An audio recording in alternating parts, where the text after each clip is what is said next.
Like کریں، subscribe کیجیے، bell icon کو دبائیں تاکہ ہماری ویڈیو سب سے پہلے آپ کے پاس پہنچ سکے۔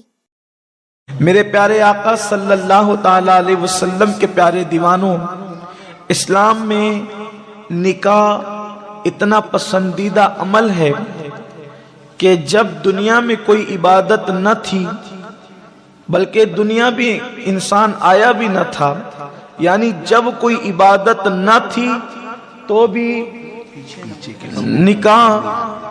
نکاح موجود تھا۔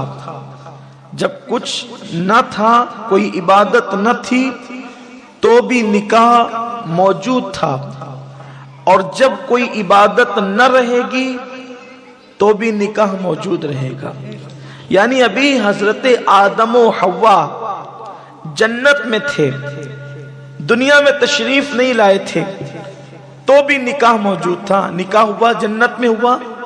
اور جب یہ دنیا دارالعمل سے جب ہم انشاءاللہ جنت میں پہنچ جائیں گے تو اس وقت بھی نماز جنت میں نہیں ہوگی، روزہ جنت میں رکھنا نہیں ہوگا، حج بھی جو ارکان دنیا میں کیے جاتے ہیں وہ ارکان نہیں ہوں گے حج کے، نہ نیند ہوگی، نہ بیدار جو ہے وہ نیند کے بعد کی کوئی بیداری ہوگی، وہاں بیداری ہی بیداری ہوگی، لیکن وہاں بھی نکاح جیسی عبادت موجود ہوگی، یعنی نکاح جنت میں بھی ہوگا۔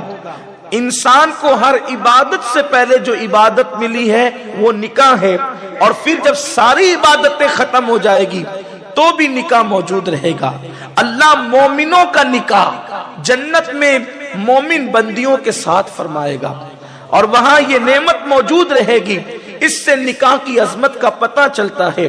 اور پھر کسی عبادت پر ثواب کی بشارت تو ہے، لیکن کسی عبادت پر ایمان کے تحفظ کی بشارت نہیں ہے۔ حج کریں سارے گناہ معاف ہو جائیں گے، لیکن یہ نہیں کہا گیا کہ جس نے حج کیا اس کا آدھا ایمان محفوظ ہو گیا۔ انسان نماز پڑھے، نماز پر ثواب کی بشارت ہے، گناہوں کی مغفرت کی بھی بشارت ہے، لیکن ایمان کے تحفظ کی بات نہیں کی گئی۔ قربان جائیں، نکاح وہ پسندیدہ عمل ہے کہ میرے اور آپ کے آقا مصطفیٰ جان رحمت صلی اللہ علیہ وآلہ وسلم نے ارشاد فرمایا، جس نے نکاح کیا اس کا آدھا ایمان محفوظ ہو گیا، وہ آدھے ایمان کے بارے میں اللہ سے ڈرتا رہے۔ آقا کریم صلی اللہ علیہ وآلہ وسلم نے نکاح کرنے والوں کے آدھے ایمان کے تحفظ کی بشارت عطا فرمائی۔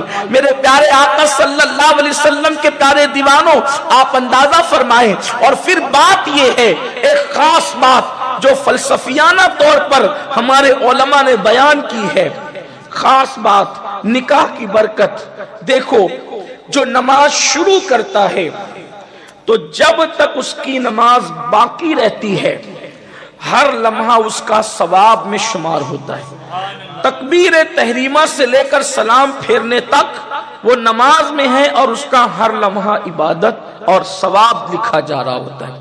اسی طرح جس نے سحری کی، سحری سے لے کر افطار تک اس نے روزے کی نیت کی، جب سے روزہ شروع ہوا جب تک روزہ رہے گا اس کے نام اعمال میں فرشتے نیکیاں لکھتے رہیں گے۔ صبح صادق سے روزے کا آغاز ہوا، غروب آفتاب تک روزے کا اختتام ہوا، ثواب لکھا جاتا رہے گا۔ حج کو گھر سے نکلا، گھر سے نکلنے سے لے کے گھر لوٹنے تک اس کا ثواب لکھا جاتا رہے گا۔ فلسفہ یہ ہے کہ جب عبادت شروع کی تب سے ثواب لکھنا شروع ہوتا ہے، اور جب تک عبادت ختم نہیں کی تب تک ثواب لکھا جاتا رہتا ہے۔ حاجی کا ثواب کب تک؟ 15 دن میں واپس آیا تو 15 دن تک، 20 دن میں واپس آیا تو 20 دن تک، 40 دن میں واپس آیا تو 40 دن تک۔ عبادت شروع کی ثواب شروع، عبادت ختم کی ثواب ختم۔ اب نکاح اس عبادت کا نام ہے کہ وہ 5 منٹ کے لیے نہیں ہوتا، وہ 10 منٹ کے لیے نہیں ہوتا، وہ آدھے گھنٹے کے لیے نہیں ہوتا، 1 دن کے لیے نہیں ہوتا، زندگی بھر کے لیے ہوتا ہے۔ تو ادھر قبول ہے کر کے نکاح ہوا، جب تک کہ بیوی نکاح میں رہے گی سوتے رہو تو نیکیاں لکھی جاتی رہیں گی،